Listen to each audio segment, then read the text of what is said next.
Aujourd'hui, dans les coulisses, je vous propose une découverte à 2 titres originales.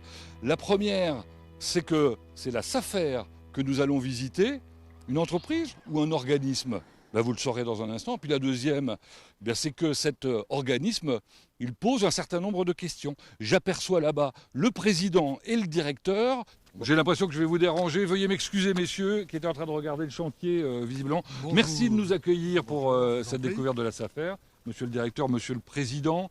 Alors, monsieur le président, peut-être un petit mot d'historique pour commencer ? Oui, la SAFER a été créée en 1962, SAFER du Maine, avec 2 départements, la Mayenne et la Sarthe.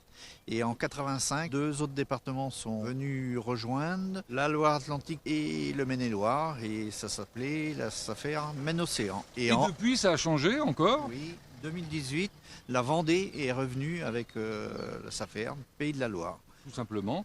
Quant aux locaux, vous avez aussi déménagé une fois. On était logé par l'UOA en ville et on est revenu ici au moment de la SAFER Maine-Océan. Vous êtes propriétaire et on est en limite du Mans et de Rouillon, c'est ça ? Oui. Monsieur Silve, les missions de la SAFER, c'est quoi ? Notre activité s'articule autour de 6 missions. Première mission, le renouvellement des générations en agriculture, avec un objectif, c'est de préserver la diversité, la richesse de l'agriculture ligérienne. Deuxième mission, c'est assurer la complémentarité entre préservation de l'environnement et maintien d'une activité agricole adaptée. Autre mission, la préservation des terres agricoles, et on verra tout à l'heure qu'elles sont parfois un petit peu attaquées. Quatrième mission, c'est la préservation des richesses naturelles, l'eau, la biodiversité. Cinquième mission, contribuer au développement durable des collectivités territoriales. Et enfin, dernière mission, mais non la moindre, c'est assurer la régulation et la transparence des marchés fonciers ruraux. Dis donc, ça fait beaucoup de choses en même temps. Je pense qu'il y en a pour un petit moment pour découvrir tout cela. On aura 26 minutes, le temps de l'émission seulement. D'ailleurs, on y découvrira 3 entités en quelque sorte, la région, le département et puis un nouveau service. Oui, le service collectivité environnement qui vient d'être créé et qui sera logé au 2e étage derrière nous, qui est en cours de construction. Parfait. Bon, pour commencer, on va attaquer les choses qui fâchent directement. C'est le droit de préemption, puisque c'est ce que vous le traitez, entre autres, même si ça représente peu de choses, avec les DIA. Merci, à tout à l'heure. Allons-y pour la visite. Alors le siège, en fait, il est réparti sur 2 niveaux. Là, on est au rez-de-chaussée. Et pour commencer, je vous présente, je crois que c'est Fabienne Cornevin, c'est ça ? Oui, bonjour. Vous permettez que je m'assoie ? Oui, allez-y. Merci. Ici, on traite les DIA. Truc important, c'est quoi ? Alors, c'est les déclarations d'intention d'aliéner que nous envoient les notaires pour nos 5 départements. Sur quel type de bien ? Alors, ils nous notifient des biens agricoles avec maison d'habitation, exploitation, terrain libre, terrain de loisirs. Et en Pays de la Loire, ça représente combien de volume ? Pour vous donner un ordre d'idée, en 2020, nous avons géré 30 000 notifications. Qu'est-ce qu'on en fait de ces notifications ? Alors, les notifications sont vérifiées, puis validées. Ensuite, elles sont transmises aux correspondants agricoles et aux collectivités. C'est qui les correspondants agricoles ? Alors, c'est la Confédération paysanne, la FDSEA, la Coordination rurale, la FNSEA, jeunes agriculteurs. Donc on les informe de toutes ces transactions à venir, oui. et ils peuvent vous dire s'ils trouvent quelque chose d'un peu louche, quoi, c'est ça ? Oui, et alors par exemple, s'ils voyaient qu'il y avait une situation locative qui était marquée libre, ils nous contactent pour dire, non, là, il y a quelque chose d'incohérent, c'est occupé. Bon, et c'est à ce moment-là qu'éventuellement vous pouvez faire jouer votre droit de préemption. Ça représente quoi d'ailleurs la préemption ici ? Alors pour 2020, la préemption, c'est 0,5%, 170 dossiers. 170 dossiers sur 30 000, effectivement, c'est pas grand-chose. Si au bout de 2 mois, il n'y a rien à signaler, nous envoyons une signification au notaire pour lui informer qu'il n'y a pas de droit de préemption de la SAFER. Parfait. Qu'est-ce qu'on fait de toutes les données statistiques là ? Alors ça permet de faire des statistiques sur les biens qui sont vendus en agricole, sur le type d'acquéreur qui achète, et faire aussi une situation du niveau des prix. Alors la préemption, parlons-en justement, ça serait intéressant d'aller un peu plus dans le détail avec Rémi Silve, si je le retrouve.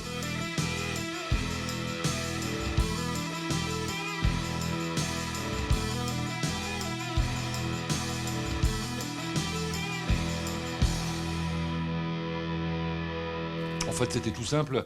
Il suffisait d'aller dans son bureau. Alors, Rémi Silve, La préemption dont on a parlé, c'est un élément essentiel de votre activité. Détrompez-vous, non. La préemption, c'est un outil majeur dans la boîte à outils de la SAFER. Oui, c'est un outil important. Mais c'est complètement marginal en termes d'activité. L'essentiel de notre activité, la quasi-totalité de nos interventions, elles se font dans le cadre de négociations amiables. Chaque fois qu'on est amené à préempter, c'est vraiment parce qu'il y a nécessité d'apporter une valeur ajoutée agricole sur les dossiers. Sinon, on ne le fait pas. Alors comment vous y prenez? Écoutez, le plus simple, je vais vous le montrer à partir d'un exemple. C'est un dossier que j'étais en train d'étudier en ce moment. Voilà. Nous avons été notifiés ici de cette parcelle en rouge. Elle est achetée par un citadin qui a une fille, qui a 2 chevaux, et il veut acheter cette parcelle pour faire plaisir à sa fille, pour mettre des chevaux.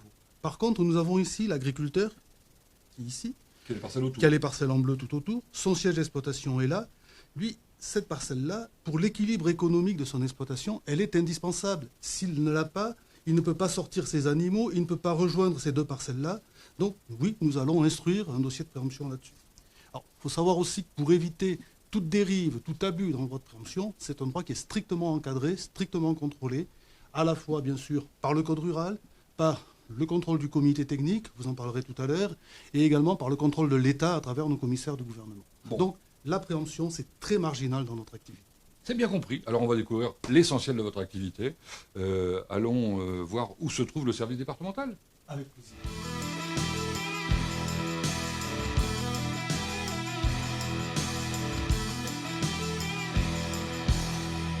Nous sommes au premier étage à la rencontre maintenant du nouveau directeur départemental. Bonjour Ludovic. Bonjour, enchanté. Merci de nous accueillir. Alors vous êtes arrivé il y a combien de temps? Depuis le 1er mars. D'où? Alors avant j'étais conseiller foncier dans le Maine-et-Loire. Très bien. Et là vous avez découvert ce beau département de la Sarthe. Exactement. Qu'est-ce qui le caractérise? Alors c'est un département de polyculture élevage avec une forte différence au niveau du prix du foncier entre le Nord Sarthe et le Sud Sarthe. Combien de personnes pour s'en occuper? Alors nous avons 5 conseillers fonciers plus une alternante, ainsi que 2 assistantes opérationnelles et une assistante départementale, et puis moi, bien sûr, en tant que directeur. Alors vous avez un rôle essentiel, il faut le dire, sur l'installation des jeunes agriculteurs. Il y en a eu combien en Sarthe? Exactement, c'est notre mission principale. Donc en Sarthe, nous avons réalisé l'installation de 22 personnes sur environ 1800 hectares, 900 hectares en vente et 900 hectares en location. Dans votre activité, il y a aussi quelques opérations emblématiques. Il y a eu la LGV il y a quelques années. En ce moment, est-ce qu'il y a eu une opération emblématique? Oui, effectivement, actuellement, nous travaillons sur le lycée de Rouillon, gros campus à la Germinière, qui a une problématique puisqu'ils ont leur ferme expérimentale qui se trouve sur le site d'Aigné, donc à plus de 18 km du lycée, qui génère des problématiques de transport. Pour vous donner un ordre d'idée, il faut 1h30 aller-retour en tracteur pour aller sur ce site-là. Donc il faut regrouper les terres autour du lycée. Exactement. C'est ce que vous êtes en train d'essayer de faire. Tout à fait. Bon, très bien. Alors, il y a des conseillers, ce serait intéressant que je rencontre un pour qu'il me raconte un peu son quotidien. Parfait. Qui je peux voir? Ah, moi, je vous conseille Bertrand Partry. Ok, c'est où? Alors, c'est par là. Ok, merci. Merci, à bientôt. Alors, le conseiller foncier, c'est évidemment l'élément essentiel dans le cadre du travail de la SAFER. Et nous allons à la rencontre de Bertrand. Bonjour. Bonjour Pascal. Alors, Bertrand, vous êtes conseiller foncier. Ça veut dire quoi, conseiller foncier? Donc je suis en charge d'un secteur sur le territoire de la Sarthe pour répondre à toute demande d'interlocuteurs agricoles, propriétaires, des exploitants qui souhaitent transmettre, des jeunes à l'installation ou toute demande agricole au sens large. Donc ceux qui sont intéressés pour faire quelque chose dans votre secteur peuvent prendre contact avec vous pour que vous leur donniez des informations, des conseils? Exactement, toute question qui est en lien avec le foncier agricole, on est à leur écoute pour des évaluations, des accompagnements à la vente, à la location, des projets d'installation, d'agrandissement, de développement. Ça veut dire que vous devez en permanence être en veille à l'écoute des évolutions. Alors évidemment, on pense aux évolutions de prix, mais pas seulement. Exactement, donc le prix agricole bien évidemment, mais aussi tout ce qui est lié à l'agriculture par rapport aux techniques, aux spécificités de chaque production, en lien avec les agriculteurs. Alors, je sais que dans vos missions, il y a l'installation de jeunes agriculteurs. On trouve toujours des solutions pour eux? C'est notre mission de trouver l'adéquation entre les cédants et les jeunes, mais ça va dépendre des secteurs, des typologies d'exploitation. On travaille en tout cas dans ce sens. Bien. C'est quoi le volume d'activité pour un conseiller foncier dans un secteur de la Sarthe? Je traite à peu près une centaine de dossiers par an pour 300 à 400 hectares. Je crois que vous pouvez vous appuyer en plus sur des conseillers spécialisés. On va aller à la rencontre maintenant. Merci Bertrand. Merci.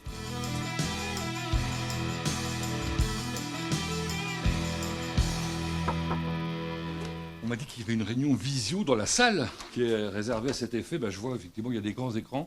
Et il y a Christine en face de deux personnes. Bonjour Christine. Bonjour. Des conseillers fonciers spécialisés, on est bien d'accord. Vous, c'est quoi votre spécialité? La gestion temporaire. Très bien, on en parle dans un instant. Sébastien Follin, bonjour. Bonjour, Vous êtes où, vous? moi je suis basé en Mayenne, Très bien, et votre spécialité, c'est quoi? c'est la filière équine. Donc ça veut dire tout ce qui touche aux chevaux.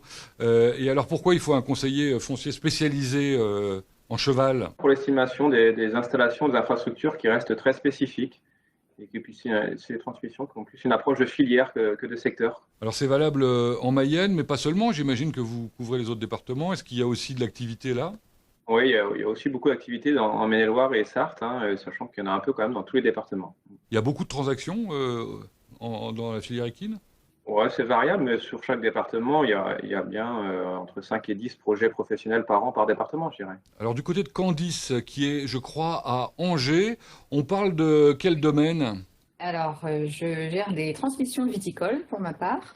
Évidemment, il y en a beaucoup en Maine-et-Loire. Qu'est-ce qu'elles ont comme particularité, encore une fois, par rapport au monde agricole classique? Dans la transaction, en fait, on retrouve quasiment systématiquement des transferts de marques, hein, si on vend un domaine avec une réputation. Transfert de marques, transfert de salariés, de stock, de matériel. Voilà, donc il y a beaucoup d'audits à réaliser pour vendre un bien en toute connaissance. La question qu'on peut se poser, bien évidemment, c'est la valeur de ces terres. C'est supérieur aux terres agricoles classiques, j'imagine. Oui, puisqu'en Anjou ou en Coteaux-du-Layon, sur ces appellations-là, on est autour de 20 à 25 000 euros hectare en moyenne. Oui, ça veut dire 5 fois le prix des terres agricoles classiques, quoi. Oui, c'est de cet ordre-là, oui. Les transactions, il y en a beaucoup chaque année? Il y en a beaucoup, oui. Disons qu'une transaction occupe pas mal de temps, donc il y en a moins évidemment en volume que dans l'agricole pur, mais il y en a pas mal, oui. Très bien, merci Candice. Christine, alors vous avez parlé de gestion locative, c'est ça? Oui, c'est ça. Donc je cherche des locataires pour des terres agricoles qui appartiennent soit à la SAFER pour environ 7000 hectares et pour le compte de collectivités locales ou propriétaires privés. Et là, nous sommes à environ 5000 hectares par an. Alors quand on parle de locataires, on parle de gens qui vont louer pour, bien évidemment, entretenir les terres en question. C'est ça. Vous avez combien de contrats à gérer chaque année? C'est difficile à savoir parce que sur certaines propriétés, on peut les louer à 3-4 agriculteurs différents. C'est pour combien de temps en général, les moyennes?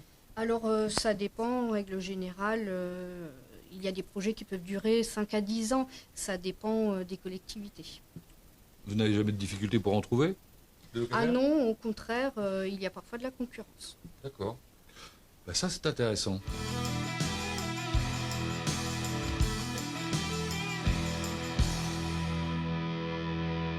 Bon, on a vu avec quel professionnalisme les conseillers fonciers suivaient leur dossier. Ben, après, ça va directement chez Aline. Bonjour. Bonjour. Vous êtes la directrice adjointe. On va parler avec vous de l'attribution de ces terres. Alors, ça se passe comment? Ça démarre par un appel à candidature? Tout à fait. Donc ça démarre en fait par une publicité qui est élargie notamment sur Internet pour permettre à un maximum de personnes d'avoir l'information et donc de pouvoir se porter candidat. Après, on leur donne les mêmes conditions aux uns et aux autres.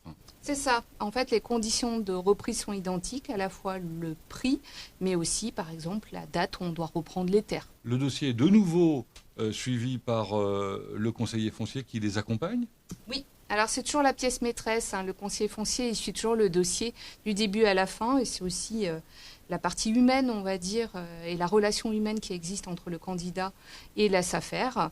Et donc c'est lui qui va recueillir en fait tous les éléments factuels nécessaires pour connaître le projet du candidat, mais aussi pour pouvoir comparer les candidats entre eux.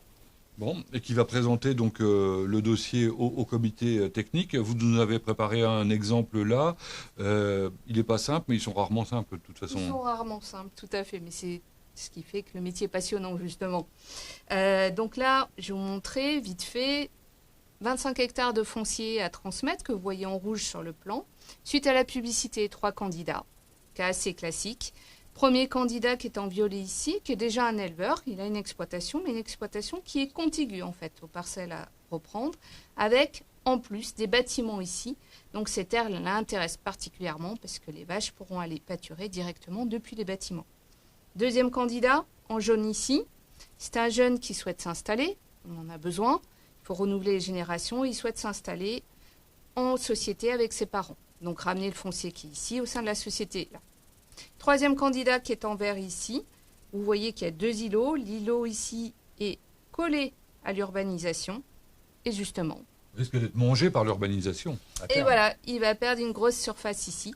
D'où l'intérêt de se positionner sur ces terres. Donc c'est au comité technique maintenant de faire son choix. Bien évidemment, quand il a fait son choix, que se passe-t-il ? Une fois que la décision est prise, on la transmet, on informe en fait nos 2 commissaires du gouvernement, qui représentent à la fois le ministère de l'Agriculture et le ministère des Finances publiques. Ils ont 1 mois pour contrôler et entériner nos décisions. Et c'est ainsi que ça se termine. Merci.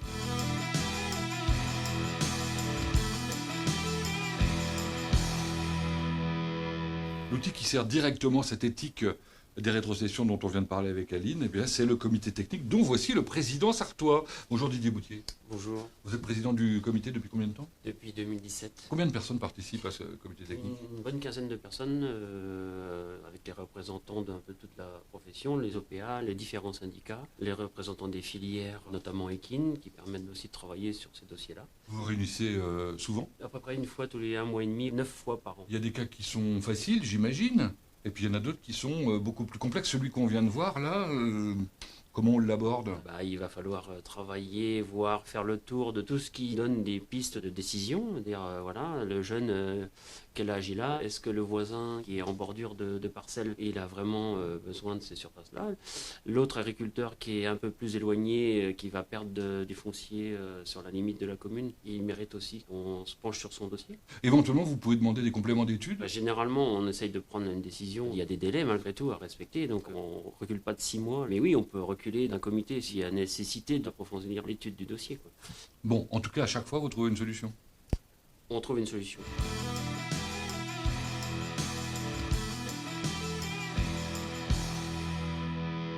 On a décidé de prendre un peu l'air frais et on est à la campagne, ce serait quand même dommage de faire autrement, n'est-ce pas Bernard Bélanger ? Tout à fait. Bon, je rappelle que vous êtes le président. Alors, le président d'une société qui a un statut particulier, je ne connaissais pas. Oui, alors, la SAFER est sous forme de société anonyme sans but lucratif. Incroyable ça. Qui sont les actionnaires ? Alors, les actionnaires sont les organisations agricoles, les collectivités, associations environnementales et l'État. Alors, nous sommes ici à la région, vous êtes le président régional, on est bien d'accord. C'est quoi les services qu'on a ? Alors ici, on a la direction générale, les services comptabilité et le service juridique. Tout ça pour chapeauter une région qui comporte plusieurs entités ? Plusieurs antennes, une antenne par département, avec 70 équivalents temps plein sur l'ensemble de la région. Essentiellement des conseillers fonciers, on l'a découvert il y a un instant, pour une activité qui représente quoi ? On transmet à peu près 13 000 hectares par an de foncier. On installe 140 JA par an, dont 20% en bio. Bon, par rapport aux missions qui vous sont assignées, vous êtes parfaitement dans l'axe, on va dire. Et tout ça en faisant respecter un cahier des charges.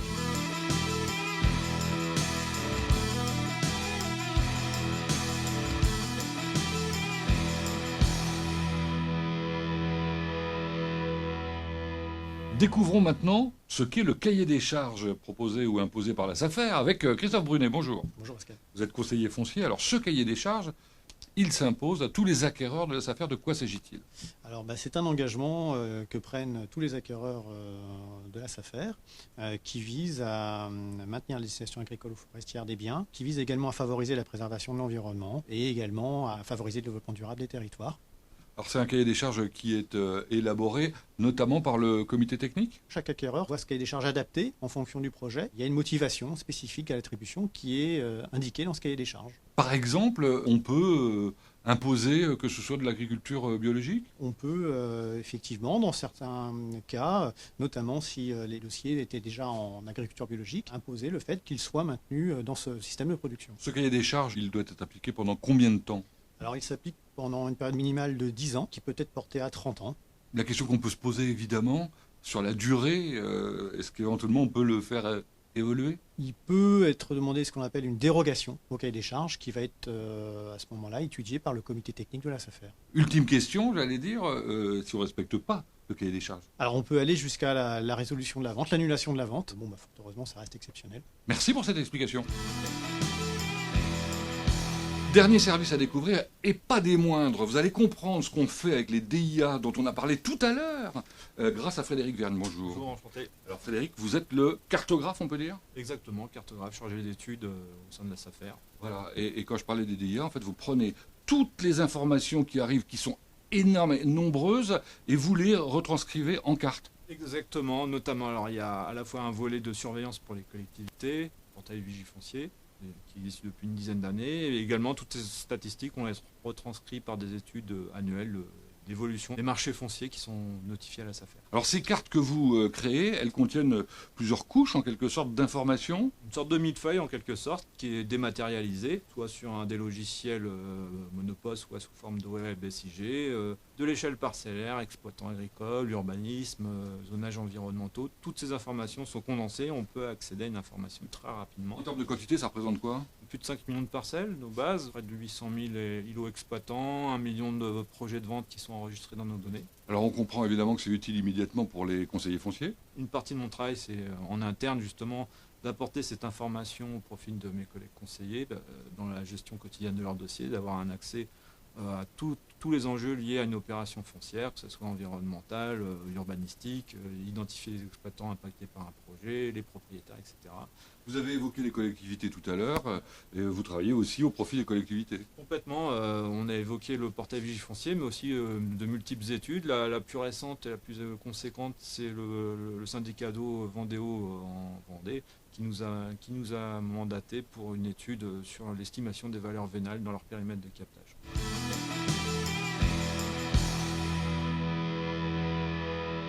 Allez, encore quelques marches à monter, mais logiquement on devra en monter encore plus puisque le service qu'on va découvrir maintenant, c'est au 2e étage qu'il va s'installer prochainement.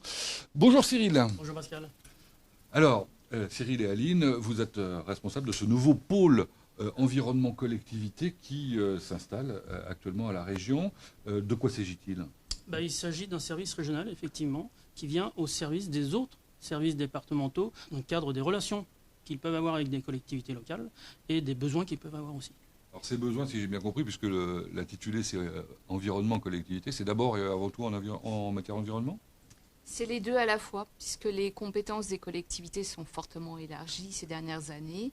Et en particulier, on essaye à la fois de concilier la promotion de l'agriculture, la protection de l'environnement, en les conciliant, mais aussi toutes les thématiques classiques que nous connaissons, que ce soit le développement de nos routes, des zones touristiques, économiques ou autres. Pour être un peu concret, sur quoi vous travaillez en ce moment? J'ai entendu parler de PAT, c'est ça? Alors les PAT, ce sont des projets alimentaires territoriaux, effectivement. Les collectivités qui le souhaitent peuvent chercher à mettre en adéquation la consommation locale, notamment dans les restaurations, et la production alimentaire.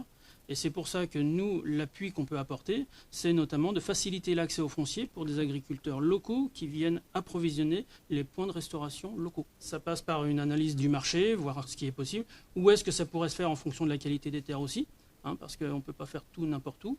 Et puis derrière, notre travail classique de contribution à l'installation et au développement des exploitations agricoles, il trouve pleinement à s'inscrire dans ce schéma-là. Pour faire ce travail, vous allez être combien? Nous serons 8 personnes à compter du mois de septembre. Écoutez, on vous souhaite bon courage et bonne chance. Merci.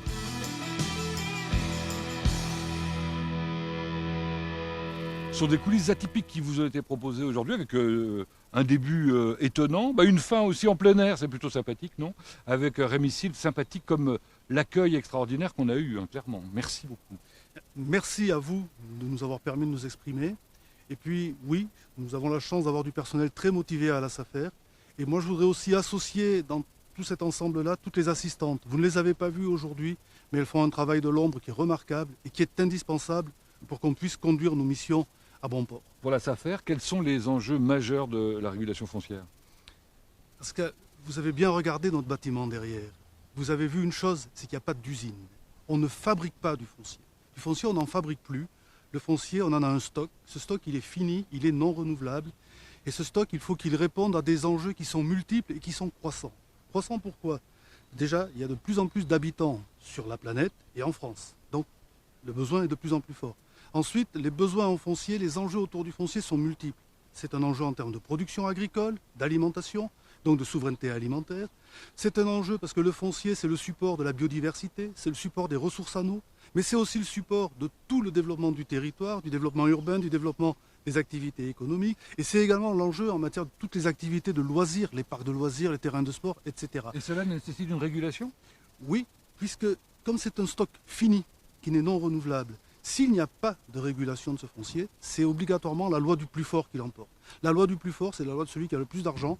Ça veut dire qu'à terme, l'agriculture disparaîtra du paysage français parce que les agriculteurs, financièrement, n'auraient pas les moyens de faire face à cette loi de l'argent. Et aujourd'hui, quelles sont les conséquences de cette régulation que vous menez? D'une part, c'est que nous permettons de préserver un tissu agricole vivant en France et un tissu agricole respectueux de son environnement, respectueux de l'agriculture biologique qui se développe de plus en plus, respectueux aussi de la diversité de notre richesse agricole. Et puis, si vous regardez la courbe des prix du foncier entre la France et nos voisins européens, vous verrez qu'en France, on a une courbe des prix qui est vertueuse, c'est-à-dire que les prix augmentent très légèrement, sans à-coups, sans bulle spéculative, alors que chez la plupart de nos voisins européens qui n'ont pas ces mécaniques de régulation, les prix du foncier ils suivent des bulles spéculatives qui, comme toute bulle spéculative, gonflent, boum, se dégonflent d'un coup, regonflent et explosent au bout d'un moment. Voilà les enjeux autour du foncier. CQFD, merci Rémi Silve, merci à vous de nous avoir suivis. Rendez-vous prochainement pour de nouvelles visites de coulisses d'entreprise.